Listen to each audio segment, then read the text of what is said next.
Wondering if you can critique my monster designs? Oh.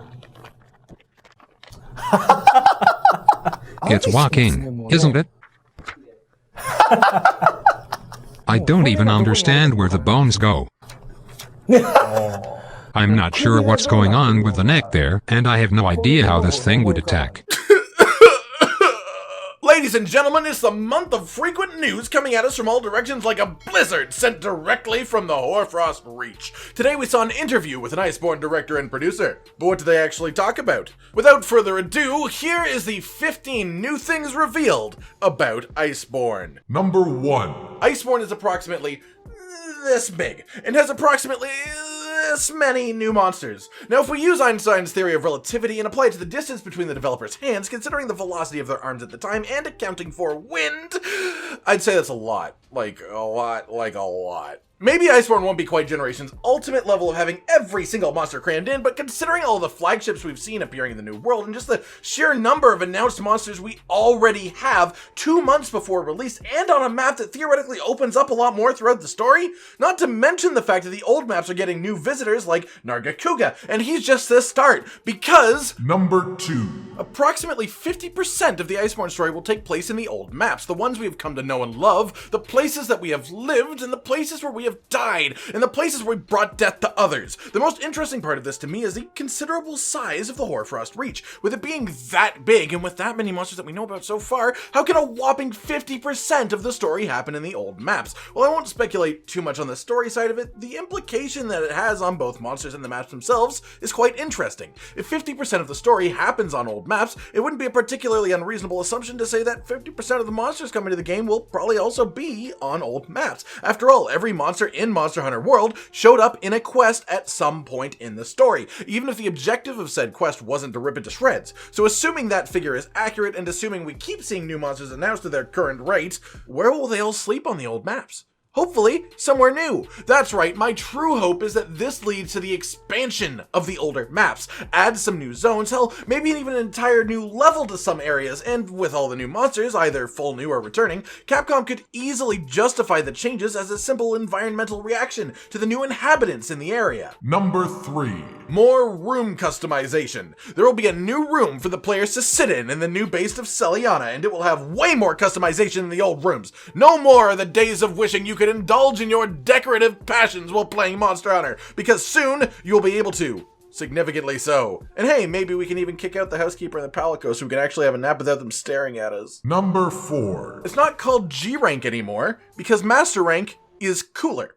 And the expansion is a Monster Hunter World Ultimate, because Iceborne is cooler, which is exactly why we need hot drinks. Number 5. There will never be a G rank again, because it will be called Master Rank. This might be a part of Capcom looking to expand further into the Western audience with the success of Monster Hunter World. G rank doesn't necessarily exclude the West, however, calling it Master Rank is something a lot more approachable for a random person off the street. What are the ranks of the game? Low, high, and Master. It leaves little to the imagination, sure, but you can take a pretty good guess as to which rank is the most difficult. Number 6. There are precisely 0 new weapons planned. That's right. Not that this comes as too much of a surprise for anyone that has been following the updates in preparation for Iceborne, but there are not only no new weapons coming with Iceborne, but there are no new plans for new weapons at all, for the moment. This is definitely the right choice for now, though. With the new slinger focus, the entire systems around the clutch claw and tenderization and such, the combat is already going to feel so fresh and wild and honestly just unusual. At least for a while until we all get used to it. Adding a new weapon is all well and good, but adding one just for the sake of adding one is a great way to put in a weapon that isn't actually fun. The way I see it, there was a specific amount of developer time allowed to shake up the combat. The clutch claw system is entirely the equivalent of a new weapon, but the bonus is that everyone can use it. And while the time may have been spent on that instead of the weapon, this version of events benefits every player in the game. It changes everyone's playstyle, rather than just only those who would play a new weapon anyways. Number 7. There will be new Palico gadgets. Or will there? ありますよ。 Can you say what they are? 領土さんが、力尽きました。生き返ってください。Well, this question was answered in a bit of a strange way, with the director said about the new ability for the Vigor Wasp spray. When the interviewer, I believe, was asking about gadgets as a whole, we have also had confirmations of a new Gadget tribe in the Hoarfrost Reach, and if that means one thing, it is a new Palico gadget. So while this question did happen in the interview, and the answer was technically yes, the answer is also literally yes, just from a different source. Number 8. The reason for the PC release delay is simply quality. Capcom wants to be absolutely sure that the console version of this game is perfect before they start transferring over to PC. The devs also said that they'll be making sure the gap between console and PC is much smaller this time, so PC players have that to look forward to. Honestly, to me, the only way that this gets truly fixed in the long run is if PC gets fully synced up to consoles. Sure, maybe that's a pipe dream for now. Hell, maybe it is even unreasonable to expect it anytime soon, even at any point during Iceborne, but what about the next expansion, right? Number 9. There will be no expansion to Monster Hunter World after Iceborne. Veterans of the Monster Hunter series probably could have guessed this ahead of time. After all, I mean, what comes after Master Rank? Well, there was still a chance after all, as even the fact that it is called Master Rank now is a break of tradition. So while we were pretty sure this was the case, now we are 100% sure it is confirmed. No more expansions, which means a new game, right? And honestly, what better time to work on syncing up PC and consoles? For the game itself, Monster Hunter World 2 would be the easy assumption, but then there is also considerations like the sheer number of mechanical additions to combat in this game, such as the Clutch Claw itself. Assuming it was literally a World 2, it would theoretically include the Clutch Claw, but then it would also have to keep adding things in order to try and stay fresh. If we keep all of the things that we already have, how do we keep getting new things without being oversaturated with options, and how does that stay balanced even remotely? Well, the other option is a new world, or just a new area in the new world, or even bringing the new style of hunting back to the old world. What if we got to see fully fleshed out world-style versions of all of the old maps, fully connected, proper graphical updates? We could justify either dropping the Clutch Claw as a whole, or even just integrating parts of it instead of the whole thing. But let's not get too ahead of ourselves here. After all, Iceborne isn't even out yet. We haven't even started to dive into that content, and that won't even be all of the content that we get before the next game, because Number 10. a comparable amount of post-launch content is planned for Iceborne as was planned for World. The specific amount was very low on detail, but it was pretty clear that there will be a strong post-launch presence and that the updates will be coming. Assuming it is close to World, that leaves us with a bit over a year of potential post-launch content to slowly roll out and keep us satisfied. My favorite thought about this, a monster like Kulve, for example, would be super hard to fit in the base game without giving a massive chunk of story to. However, these monsters like that, fit perfectly for post-release when the actual explanation of them is less necessary. So let's say, at minimum, we get something like a Kulve subspecies. I know I would be happy. However, this also leaves open a very high tier of monster and gives them the opportunity to come on around to the new world, especially with this now being Master Rank and with it being confirmed as the only expansion for World. If we were ever going to see returning black dragons in this game, I see no better time than as post-release updates for Iceborne. Do it, Capcom! Number 11.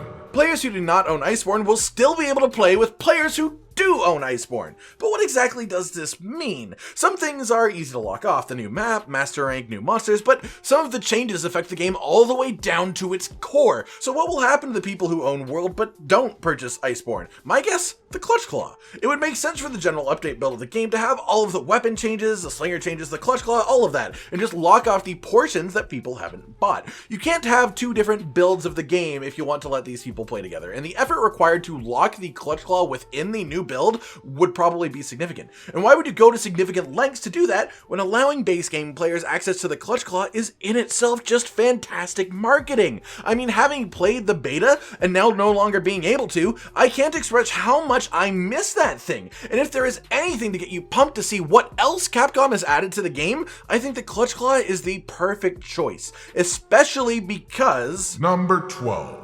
you have to finish the story of the base game of Monster Hunter World before you can jump into Iceborne. This one, too, is pretty expected, as it is a story, and it would be weird to join in the middle, but it is now confirmed information, so if anyone out there is sitting on a half-completed base game story, you got 2 months to fix that. Well, I mean, depending on how much of a rush you're in, because if I'm right, and the Clutch Claw does affect the base game as well, going through the old story post-Iceborne release could be an entirely different experience, and if you went through it with friends before, you could even try going through it solo now. One thing that you'll find is it's a little more convenient, and unfortunately, Unfortunately, co-op story missions won't be getting much more convenient in Iceborne because... Number 13. The new cutscenes in Monster Hunter World Iceborne still function exactly the same as the ones in the story of World. You have to watch the cutscene on your own before you can join your friend's quest. It isn't the end of the world, it's just a minor inconvenience. Well, if it was in the base game, then why would you think it would change anyways? Because, Timmy, Behemoth was different. The cutscene from Behemoth and the Final Fantasy crossover actually let hunters go into the cutscene together and then come out together as well. This means that the technology is entirely within the realm of possibility for the game, and it is in fact inside of the game. So why hasn't it been done for Iceborne? In World as a whole, the focus on story has been monumental, and while it has been over a year since most people finished the story, if you actually think back to it, it was pretty good, right? Iceborne appears to be even heavier on the story, and the devs want us to properly feel immersed, which I guess means we have to watch the cutscene on our own first. Got him! Number 14. The new flagship monster is so powerful that it doesn't even remotely care about the hunter, not even registering you as a threat. Sort of like Call of Taroth to start with, but from a monster that isn't a siege quest, from a monster that isn't even that big. This is how you know something is going down. This is how you know it's real. This says a lot about the new monster. Think about how many monsters in the past have straight up ignored us. That list is very short, and we might just know why this flagship is on it. Number 15. The new flagship monster was actually talked about in old guild legends, even existing in fairy tales and such. However, there is no record of anyone actually seeing one. Now, it's real. It's right in front of us, ready to take a blade through the heart. It probably has one of those. If these monsters haven't been seen in so long though, then why now? Is it just us finding the place where they've always existed, or is something else going on? My theory? Zora Magdaros. His death may not have created any islands, but he still did release a ton of bioenergy. What if this icy land was home to one of the most powerful monsters of its time, an incredibly long time ago, and eventually they went extinct? What if something from Zora's energy eruption caused the rebirth of a long dead species? I don't know, that's just a theory. A game, you can't say that. I can say whatever I want, damn you. Alright everyone, these are the 15 most important new things revealed from the Monster Hunter World Iceborne developer question and answer session. It's a very long experience. What do you think? Like if you liked the video, subscribe to the notification bell for more, and most importantly, ladies and gentlemen, until next time, stay sweet.